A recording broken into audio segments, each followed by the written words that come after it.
Hi friends, आप देख रहे हैं फिल्मी खिचड़ी। मैं हूं रूना आशीष और चलिए अब हम बात करने वाले हैं पवनदीप और अरुणिता की।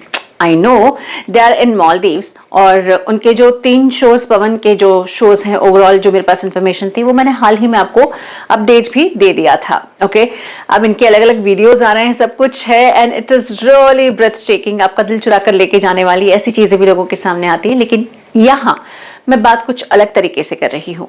मैं बात कर रही हूँ पवनदीप और अरुणिता के सोनी टेलीविजन के साथ के कॉन्ट्रैक्ट की। फ्रेंड्स, जब भी कोई रियलिटी शो होता है, आप सभी जानते हैं, तो उनके कुछ कलाकारों को कॉन्ट्रैक्ट बेसिस पर आते हैं वो लोग कि भाई ये 5 लोग हैं या ये 10 लोग हैं, ये हमारे साथ कॉन्ट्रैक्ट में है, इन्होंने इतना टाइम हमारे साथ हमारे इस रियलिटी शो में स्पेंड किया है, ये विनर है, ये नंबर 2 है, नंबर 3 है, नंबर 5 है, जो भी है, उन्हीं सबका कॉन्ट्रैक्ट होता है उस चैनल के साथ। सोनी टीवी का जब से इंडियन आइडल हुआ है, और मेरी नॉलेज में टॉप 10 हमेशा इन लोगों के साथ में कॉन्ट्रैक्ट में होते हैं। कई बार ये होता आया है कि उनके साथ सोनी म्यूजिक के साथ कोई गाना वो लोग करते हैं या एल्बम कर लेते हैं। इस तरीके से अपने पास जितना भी टैलेंट आया हुआ है, सोनी टेलीविजन उन टैलेंट को उपयोग में लाता है और उनको एक प्लेटफॉर्म देता है जहां पर वो परफॉर्म करें, और बड़ा प्लेटफॉर्म है तो लोगों की नजरें ज्यादा जाती हैं। अब बात आती है इंडियन आइडल 12 की। अब चूंकि हम बहुत ज्यादा बात करते हैं इसलिए वहीं से आपको एक एग्जांपल देती हूँ। टॉप 10 जैसे ही हुए और जैसे ही इंडियन आइडल अपने फिनाले की तरफ बढ़ रहा था, 12 की बात कर रही हूँ, वो फिनाले की तरफ बढ़ रहा था, तभी तय ये हो गया था कि हाँ भाई, ये टॉप 10 जो है ये हमारे साथ कॉन्ट्रैक्ट में रहने वाले हैं।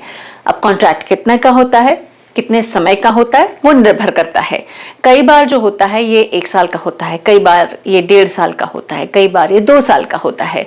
जहां तक मुझे मालूम है, if I am not wrong और मैं गलत याद नहीं कर रही हूँ, तो अभिजीत सावंत जो कि इंडियन आइडल 1 थे, उनका कॉन्ट्रैक्ट कुछ 1 साल का था, और जो सुपर डांसर्स हैं उनका कॉन्ट्रैक्ट 2 साल तक का भी होता है। कई बार ये होता है कि 1.5 साल का कॉन्ट्रैक्ट रखते हैं और फिर उसे एक्सटेंड कर सकते हैं, ये एक ऑप्शन भी रहता है। पवन और अरुणिता का 1.5 साल का कॉन्ट्रैक्ट था, और मैं था बोल रही हूं क्योंकि जहां तक मेरी इंफॉर्मेशन सोर्सेस के जरिए आ रही है, ये कॉन्ट्रैक्ट अब इसी महीने खत्म हो रहा है। डेफिनेटली इनके शोज हैं, डेफिनेटली अच्छे कलाकार होते हैं, और कोई चैनल होता है तो आज से मैं तुमसे बात नहीं करूंगा और तो मेरी शक्ल नहीं देख रहा है, ऐसे फिल्मी डायलॉग्स बिल्कुल नहीं होते हैं। बिल्कुल नॉर्मल टर्म्स एंड कंडीशंस होती हैं जिस पर ये कॉन्ट्रैक्ट रखे जाते हैं, और जब खत्म भी होते हैं कि भाई मियाद पूरी हो गई है, तभी एमिकली कि हाँ भाई ठीक है, अभी इतना ठीक है। तो अब पवन और अरुणिता के लिए एक नई जर्नी है, एक नए सफर की तरफ आपके पवन और अरुणिता बढ़ रहे हैं। सर्टनली उनके साथ चॉकलेट पाए हैं, सर्टनली उनके साथ विलियन चॉकलेट जैसी एक कंपनी का साथ है, और दर्शनी है जो कि अरुणिता, उन्होंने खुद ने मुझे बताया था, जहां जहां अरुणिता जाएगी वहां वहां मैं जाने वाली हूँ, मैं हमेशा तुम्हें अरुणिता के साथ मिलने वाली हूँ।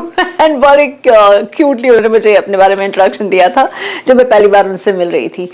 तो अब ये कॉन्ट्रैक्ट का जो है सोर्सेस के जरिए, मैं इनफैक्ट मैं पहले भी बता चुकी हूँ कि मार्च तक खत्म हो जाएगा, लेकिन मैं इस बात की भी कयास लगा रही थी, मैं इस बात से भी इनकार नहीं कर रही थी कि हो सकता है कॉन्ट्रैक्ट आगे बढ़ा दिया जाए। कब तक, कितना, क्या, कैसे, ये तो मैं तब तक नहीं बता सकती, लेकिन अभी जो मेरे पास सोर्सेस की इंफॉर्मेशन आई है, इनका कॉन्ट्रैक्ट मार्च में खत्म हो रहा है, और now they are free to collaborate with somebody else also, some other talent management company या फिर वो आर्टिस्ट मैनेजमेंट कंपनी जो रहती है, उनके साथ ये कोलैबोरेशन कर सकते हैं एंड आगे बढ़ सकते हैं। तो फ्रेंड्स, अब ये वो समय है जहां पवन और अरुणिता के लिए एक टेस्टिंग पीरियड होगा।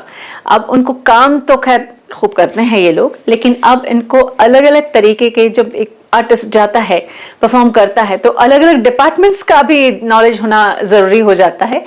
तो अब जरूरी हो गया है कि इनका जो नॉलेज है, इनकी जो डेप्थ ऑफ वर्क है, अब थोड़ी सी और खिल कर निकले। अब हर डिपार्टमेंट का इंफॉर्मेशन को अपने पास रखना जरूरी होगा। आई एम श्योर आगे चल के इनके जो साथी हैं इनका बहुत ध्यान रखेंगे, कहीं कोई परेशानी होने नहीं देने वाले हैं। लेकिन अभी तक के लिए इतना है कि अब फैंस कंप्लीट सपोर्ट करना है पवन और अरुणिता को, क्योंकि ये नई जर्नी की शुरुआत है। इन्हें कहाँ तक आगे बढ़ते हुए देखना चाहते हैं, हम सभी जानते हैं कि भाई पूरी दुनिया में छाओ, फिल्मों में गाओ, हर जगह गाओ और खूब साथ में रहते हुए खूब सारे म्यूजिकल शोज हो। लेकिन अब ये जर्नी आगे नए तरीके से बढ़ने वाली है, तो सपोर्ट की जरूरत डेफिनेटली लगने वाली है। जहां तक बात रही बाकी के इंडियन आइडल्स की, यानी कि इंडियन आइडल 12 वाले जो कंटेस्टेंट्स रहे हैं, टॉप 10 में जो रहे हैं, जहां तक मुझे मालूम पड़ा है कि कुछ लोगों का रिकंसिडर किया जा सकता है। अब ये लोग कौन है मुझे नहीं पता है, बट अभी तक तो ये इन्फॉर्मेशन मेरे पास आ गई है। अब बताइए इस इन्फॉर्मेशन के बारे में आपका क्या कहना है। जय हिंद।